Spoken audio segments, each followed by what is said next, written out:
తెలంగాణ రాష్ట్ర వ్యాప్తంగా యూరియా కష్టాలు అన్ని కావు. ప్రతి జిల్లాలో ప్రతి పల్లెలో కూడా రైతులంతా రోడ్డెక్కారు. అలాగే ఫర్టిలైజర్ షాప్ల ముందు పడిగాపులు కాస్తున్నటువంటి పరిస్థితి. మొత్తానికి తెలంగాణ రాష్ట్రంలో పరిస్థితి ఇలా ఉంటే సగం క్యాబినెట్తో సహా ముఖ్యమంత్రి సహా ఇటు ఢిల్లీ టు బీహార్ వెళ్ళినటువంటి పరిస్థితి. మొత్తానికి ఉన్న సగం క్యాబినెట్ ఎక్కడుందో ఏం చేస్తున్నారో కూడా అర్థం కాని పరిస్థితి కనబడుతుంది. మొత్తానికి ఏ రోజు కూడా ఒక రివ్యూ ఏర్పాటు చేయలేదు ముఖ్యమంత్రి హోదాలో. ఇక్కడ రైతుల సమస్య పట్టించుకున్న పాపాన పోలేదు. ఒక మంత్రి అయితే ఏకంగా వ్యవసాయ శాఖ మంత్రి అయితే పూటొక మాట మాట్లాడుతున్నటువంటి సందర్భం కనబడుతుంది.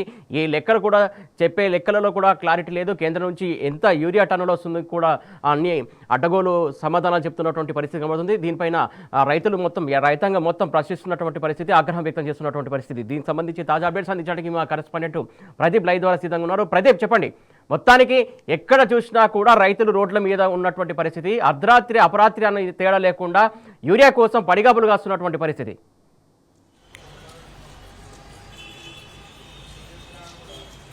రేవంత్ రెడ్డి ప్రభుత్వం వచ్చిన తర్వాత ఏదైతే ఎన్నికల ముందు కాంగ్రెస్ పార్టీ అనేక హామీలు ఇచ్చింది.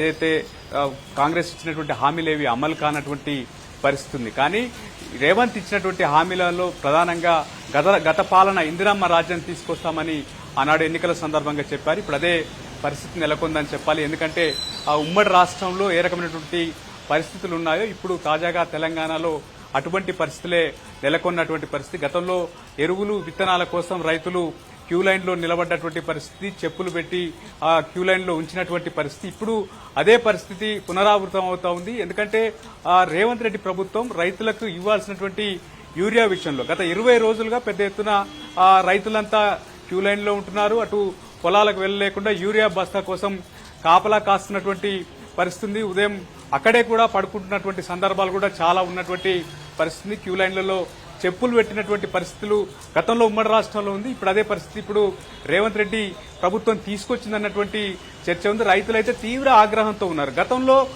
ఏదైతే 10 ఏళ్ల కాలంలో యూరియాకు సంబంధించి ముందస్తు ప్రణాళిక వ్యవసాయ శాఖ చేసుకుని ఉండేది. అటు ముఖ్యమంత్రి కేసీఆర్ సైతం వ్యవసాయ శాఖకు సంబంధించినటువంటి కావాల్సినటువంటి విత్తనాలు కావచ్చు, ఎరువులు కావచ్చు, ఏ మేరకు అవసరం ఉంటుంది, ఎన్ని ఎకరాల్లో ఏ పంట సాగు చేస్తారు, అందుకు సంబంధించినటువంటి అవసరానికి తగ్గట్టుగా ముందస్తు ప్రణాళికలైతే రూపొందించుకున్నటువంటి పరిస్థితి ఉండేది. దాదాపు 2 లక్షల మెట్రిక్ టన్నుల యూరియాను బఫర్ స్టాక్ ఏర్పాటు చేసుకున్నటువంటి పరిస్థితులు ఆనాడు ఉన్నటువంటి పరిస్థితి. కానీ ఇప్పుడు ఆ ప్లానింగ్ లేదు.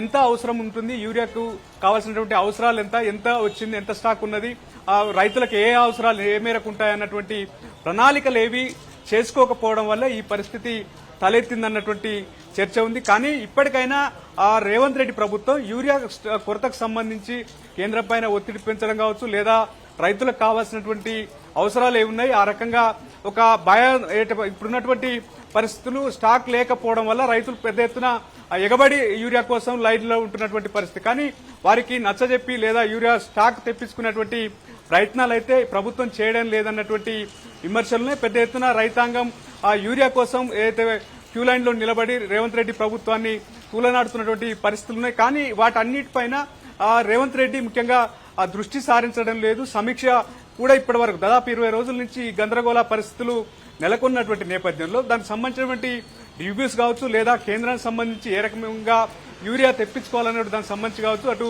వ్యవసాయ శాఖ మంత్రి కావచ్చు, లేదా ముఖ్యమంత్రి రేవంత్ రెడ్డి ప్రణాళికలు రూపొందించుకోవడం లేదు. ఆ రకంగా దృష్టి కూడా పెట్టడం లేనటువంటి విమర్శ ప్రధానంగా ఉంది. దీనికి తోడు ఆయన పార్టీ వ్యవహారాలపైనే ప్రధానంగా దృష్టి సారిస్తున్నారు. ఇప్పటి వరకు 52 సార్లు ఆయన ఢిల్లీ వెళ్లారు. ప్రధానంగా రాహుల్ గాంధీకి సంబంధించి ఆయనను మచ్చిక చేసుకునే వ్యూహంలో భాగంగా ఈరోజు బీహార్లో జరిగినటువంటి ఓటర్ అధికార యాత్రలో రేవంత్ రెడ్డితో పాటు మంత్రులు కూడా పాల్గొన్నటువంటి పరిస్థితులు అయితే మనం చూస్తాను. వైపు రైతులు అల్లాడుతున్నటువంటి పరిస్థితి, యూరియా లేక ఇబ్బందులు పడుతున్నటువంటి పరిస్థితి, ఏదైతే మండల కేంద్రాల్లో కావచ్చు, లేదా ఫెర్టిలైజర్ షాపుల వద్ద క్యూ లైన్లో నిలబడుతున్నటువంటి పరిస్థితి, ఒక గందరగోళ పరిస్థితి రైతుల్లో నెలకొని ఉంది. కానీ రేవంత్ రెడ్డి ప్రభుత్వం ఆ రకంగా రైతుల్లో నెలకొన్నటువంటి ఇబ్బందులు కావచ్చు, లేదా వారికి కావాల్సినటువంటి యూరియా తెప్పించడంలో కానీ దృష్టి పెట్టడం లేదన్నటువంటి విమర్శ ప్రధానంగా ఉంది. అనేక ఇష్యూస్ అయితే ప్రజలకు సంబంధించి చాలా సమస్యలు ఉన్నప్పటికీ వాటిపైన పూర్తి స్థాయిలో దృష్టి సారించడం లేదు. ఇటీవల సినీ పరిశ్రమలతో ముఖ్యమంత్రి రేవంత్ రెడ్డి భేటీ అయ్యారు. దాదాపు 2-3 గంటల పాటు వారికి ఉన్నటువంటి సమస్యలపై చర్చించారు. కానీ రైతులకు సంబంధించినటువంటి ఇష్యూ పైన ఆయన కనీసం ఫోకస్ చేయలేదు, కనీసం దృష్టి పెట్టడానికి కూడా ఇష్టపడడం లేదన్నటువంటి విమర్శ అయితే ఉంది. ఈ నేపథ్యంలో రైతులంతా తీవ్ర ఆగ్రహంతో ఉన్నారు కాంగ్రెస్ ప్రభుత్వం పైన. ముఖ్యంగా గతంలో ఎటువంటి ఇబ్బందులు తలెత్తకుండా ఆనాడున్నటువంటి ప్రభుత్వం 10 ఏళ్ల కాలంలో ఎరువులు కావచ్చు, విత్తనాలు కావచ్చు, లేదా పంట కొనుగోలుకు సంబంధించి కావచ్చు, సమస్యలు లేకుండా ముందస్తు ప్రణాళికతో ముందుకు పోయింది. కానీ ఇప్పుడు ఎందుకు ఈ ప్రభుత్వం చేయడం లేదన్నటువంటి ఆగ్రహం అయితే రైతుల్లో తీవ్రంగా నెలకొన్నటువంటి పరిస్థితి ఉంది. ఇప్పటి వరకు రేవంత్ రెడ్డి 20 రోజులుగా దాదాపు రైతాంగం ఎదుర్కొన్నటువంటి సమస్యపైన కనీసం దృష్టి పెట్టకుండా, సమీక్ష చేయకుండా ఉండడం పట్ల తీవ్ర స్థాయిలో ప్రధానంగా ఏదైతే సీఎం ముఖ్యమంత్రి రివ్యూ చేయడానికి టైం లేదు, కాకపోతే సినిమా ఇండస్ట్రీ పెద్దలతోటి మాట్లాడడానికి వారికి టైం కేటాయిస్తున్నాడు. అలాగే ఢిల్లీ వెళ్ళడానికి టైం ఉంటుంది, అటు బీహార్ వెళ్ళడానికి టైం ఉంటుంది. కానీ ఇక్కడ ఉన్నటువంటి తెలంగాణ రైతులకు వాళ్ళతో మాట్లాడడానికి కావచ్చు, సమస్య వినడానికి కూడా టైం లేదా అని రైతులు ప్రశ్నిస్తున్నటువంటి పరిస్థితి. ముఖ్యమంత్రి రేవంత్ రెడ్డి ప్రధానంగా అయితే రాహుల్ గాంధీని అయితే ఆయనకు కొత్త రాహుల్ గాంధీకి రేవంత్ రెడ్డి గ్యాప్ ఉందన్నటువంటి విషయం ప్రధానంగా కాంగ్రెస్ పార్టీలో జోరుగా చర్చ జరుగుతుంది. ఇటీవల దాదాపు 3 నెలల కాలం నుంచి రాహుల్ గాంధీతో ఉన్నటువంటి గ్యాప్ ను పూడ్చుకునే ప్రయత్నంలో ప్రధానంగా రేవంత్ రెడ్డి ఉన్నారన్నటువంటి చర్చ నడుస్తా ఉంది. బీసీకి సంబంధించి ఏదైతే రిజర్వేషన్ల పెంపుకు సంబంధించి 42% రిజర్వేషన్ల పెంపుకు సంబంధించి న్యాయ సలహా కోసం ఢిల్లీ వెళ్తున్నామని చెప్పి ముఖ్యమంత్రి రేవంత్ రెడ్డి, ఉప ముఖ్యమంత్రి, ఇతర మంత్రుల బృందం అయితే వెళ్లింది. కానీ ప్రధానంగా అక్కడ అయితే అభిషేక్ మను సింఘ్వి ఏదైతే రాజ్యసభ ఎంపీ తెలంగాణ నుంచి ఉన్నారో ఆయనను కలిశారు, న్యాయశాలకు సంబంధించినటువంటి చర్చలు చేశారని చెప్తున్నారు. అయితే అటు కేసీ వేణుగోపాల్తో ముఖ్యమంత్రి రేవంత్ రెడ్డి, అదేవిధంగా ఏదైతే పొంగులేటి శ్రీనివాసరెడ్డి, ఉప ముఖ్యమంత్రి బట్టి విక్రమార్క సమావేశమయ్యారు. ప్రధానంగా బీహార్ ఎన్నికలకు సంబంధించినటువంటి ఫండింగ్ పైన ప్రధానంగా దృష్టి పెట్టారన్నటువంటి చర్చ ఉంది. తెలంగాణ నుంచే బీహార్ ఎన్నికలకు ఫండ్కు అటు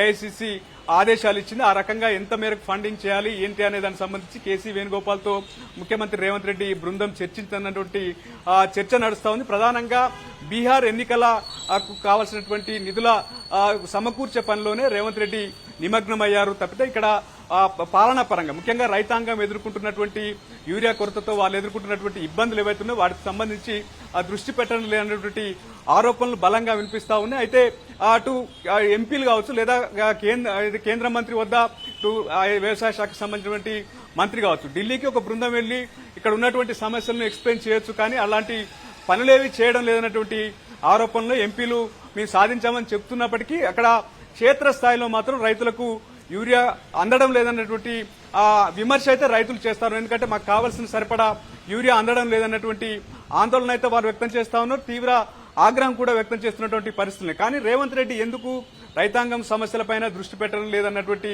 చర్చ అయితే ఉంది. అయితే ముందస్తుగానే ఏదైతే వ్యవసాయ శాఖకు సంబంధించినటువంటి ప్రణాళిక రూపొందించుకోవాల్సినటువంటి అవసరం ఉంటుంది. ఎందుకంటే ఏదైతే పంటలు వేసే కంటే ముందే దాదాపు 2-3 నెలల ముందే ఈ యొక్క వ్యవసాయానికి సంబంధించి ఏ పంటలు ఏ రకంగా వేస్తారు, ఎంతవరకు వేస్తారు, ఎన్ని ఎకరాలలో వరి కావచ్చు, లేదా పత్తి కావచ్చు, ఇతర అవసరాలకు సంబంధించి విత్తనాలకు సంబంధించి కావచ్చు, లేదా వారికి కావాల్సినటువంటి యూరియా కావచ్చు, ఇతర ఏదైతే ఎరువులకు సంబంధించి ముందస్తు ప్రణాళికలు అయితే వ్యవసాయ శాఖ చేసుకుని ఉండాలి. కానీ ఆ రకంగా చేసుకోలేదు. గతంలో ఇలాంటి సమస్య ఉత్పన్నం కానప్పుడు ఇప్పుడు ఉత్పన్నం అవడంలో ఆంతర్యం ఏంటి? ప్రభుత్వం ఈ వ్యవసాయానికి సంబంధించి ఫోకస్ చేయకపోవడం వల్ల ఈ సమస్య తలెత్తింది. ముఖ్యంగా ముఖ్యమంత్రి రేవంత్ రెడ్డి, ఇతర మంత్రులు ఎవరు దీనికి సంబంధించి ముందస్తు ప్రణాళికలు వేయలేదు. కేవలం ఎవరికి వారు ఇష్టం వచ్చిన వారి అవసరాలకు సంబంధించిన పనులపైనే నిమగ్నం అవుతా ఉన్నారు, సొంత పనులపైన దృష్టి పెడుతున్నారు తప్పితే పాలనా పరంగా కావచ్చు, ప్రజల అవసరాలకు సంబంధించి ముందుకు పోకపోవడం వల్ల ఈ సమస్య తలెత్తిందన్నటువంటి చర్చ ఉంది. ఇప్పటికైనా రైతులకు సంబంధించి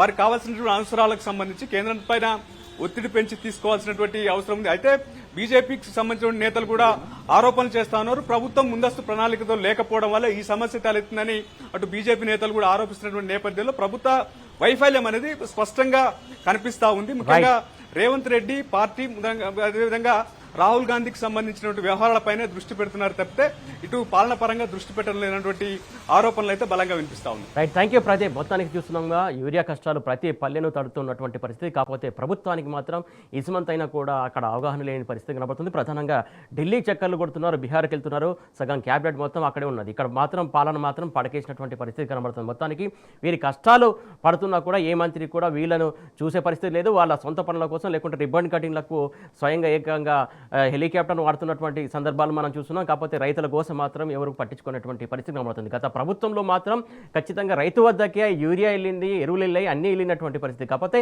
ఇప్పుడు మాత్రం రైతు మాత్రం రోడ్డు మీద కూర్చున్నటువంటి పరిస్థితి.